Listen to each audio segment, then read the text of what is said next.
हफ्ते के पहले दिन बाजार में सीमित दायरे में कारोबार देखने को मिला, जबकि मिड कैप और स्मॉल कैप शेयरों में तेजी रही। कारोबार खत्म होने पर सेंसेक्स 52 और निफ्टी 9 अंक की गिरावट के साथ बंद हुए। तेल, गैस, रियल्टी और मेटल शेयरों में सबसे ज्यादा खरीदारी देखने को मिली। वहीं आईटी शेयरों में बिकवाली रही। आईटी को छोड़कर बीएसई के सभी सेक्टोरियल इंडेक्स हरे निशान में बंद हुए। वित्त वर्ष 2018 की पहली तिमाही में ब्रिटानिया का मुनाफा 1.5% घटकर 216 करोड़ रुपए हो गया। वित्त वर्ष 2017 की पहली तिमाही में ब्रिटानिया का मुनाफा 219.2 करोड़ रुपए था। वित्त वर्ष 2018 की पहली तिमाही में ब्रिटानिया की आय 6.5% बढ़कर 2,340 करोड़ रुपए पर पहुंच गई और 2017 की पहली तिमाही में ब्रिटानिया की आय 2,197 करोड़ रुपए रही। वहीं टाटा स्टील के नतीजे भी आज ही आएंगे।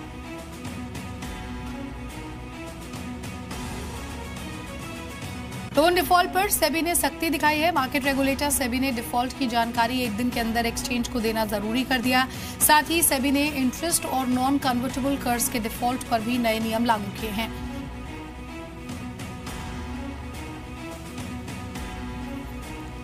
मुंबई में रक्षाबंधन के दिन सुबह सुबह जब बहनें अपनी भाई को राखी बांधने के लिए घर से निकली तो उन्हें सड़कों पर बेस्ट बस की हड़ताल से भारी मुसीबत का सामना करना पड़ा।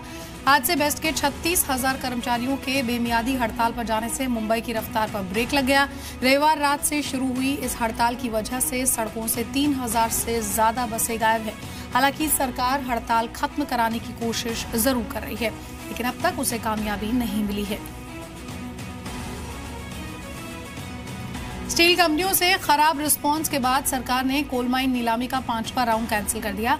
पिछले महीने कोयला मंत्रालय ने कोल ब्लॉक्स के लिए बोली मंगाई थी। ये कोल ब्लॉक स्टील कंपनियों के लिए रिजर्व थे, लेकिन कंपनियों ने इसमें कुछ खास रुचि नहीं दिखाई। कुछ ब्लॉक्स के लिए 3 से भी कम कंपनियों ने रुचि दिखाई। पहले मंत्रालय ने ऑक्शन को टाला था, लेकिन अब मंत्रालय ने नीलामी को भी कैंसिल कर दिया है। 5वें राउंड में 6 ब्लॉक्स की नीलामी होनी थी, जिनमें 5 झारखंड और 1 मध्य प्रदेश में है।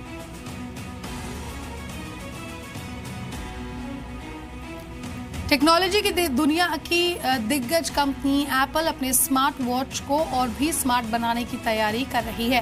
कंपनी जल्द ही अपनी स्मार्ट वॉच का लेटेस्ट वर्जन पेश करने वाली है। इसकी खासियत ये होगी कि इसे सीधे मोबाइल नेटवर्क के साथ कनेक्ट किया जा सकेगा, यानी इसकी मदद से आप बिना आईफोन के भी कॉल्स कर सकेंगे। अभी एप्पल वॉच पर कॉल रिसीव की जा सकती है।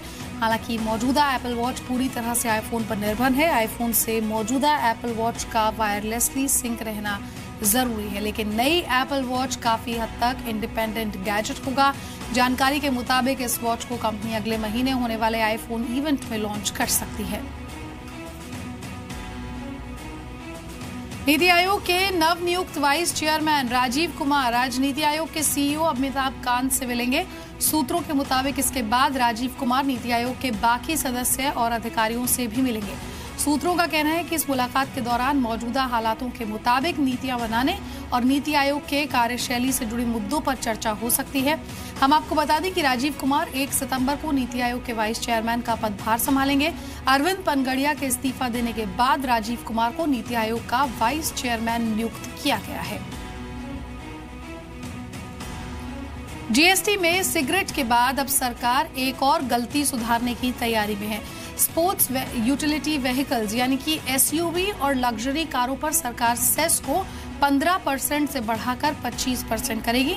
अभी एसयूवी और लग्जरी कारों पर 28% जीएसटी लगता है, जो 15% सेस के साथ कुल 43% टैक्स बनता है, जो अब 25% सेस के साथ 53% हो जाएगा।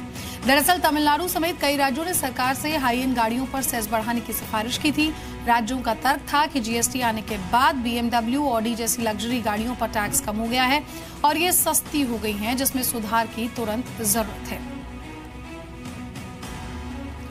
आप शहर में रहते हैं और आपके पास कार, 4 कमरे का घर, फ्रिज और एसी है, तो हो सकता है कि आपको तमाम सोशल वेलफेयर स्कीम्स का फायदा ना मिले। विवेक देबरॉय पैनल ने शहरों के 10 घरों में से 6 घरों को लेकर एक आंकलन की सिफारिश की, जिसमें यह पता किया जा सके कि क्या वाकई इन परिवारों को सरकार की सोशल स्कीम का फायदा मिलना चाहिए या नहीं। इस पैनल के सुझाव के मुताबिक अगर किसी के पास फ्रिज, वॉशिंग मशीन और 2 व्हीलर भी है तो वो सोशल स्कीम्स का फायदा नहीं ले सकेगा। तो अब सवाल ये उठता है कि सोशल स्कीम्स का फायदा आखिर मिलेगा किसे। इसके लिए पैनल ने कुछ पैरामीटर्स तय किए हैं।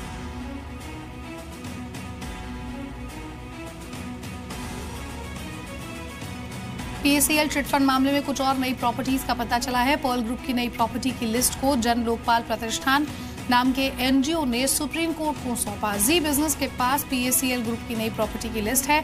आपको बता दें कि पीएसीएल घोटाले की जांच सीबीआई कर रही है और इस बीच सुप्रीम कोर्ट ने पीएसीएल से कहा कि वो बताए कि कॉर्पोरेट लोन के तौर पर एडवांस किन किन इंडिविजुअल्स या कंपनियों को दिया है। पीएसीएल को ये जानकारी सुप्रीम कोर्ट को 45 दिन के अंदर देनी होगी। साथ ही कोर्ट ने पीएसीएल को 2800 करोड़ रुपए जमा कराने के लिए भी कहा, जिसे कंपनी ने अपने एजेंट और ब्रोकर्स को एडवांस में दिया है।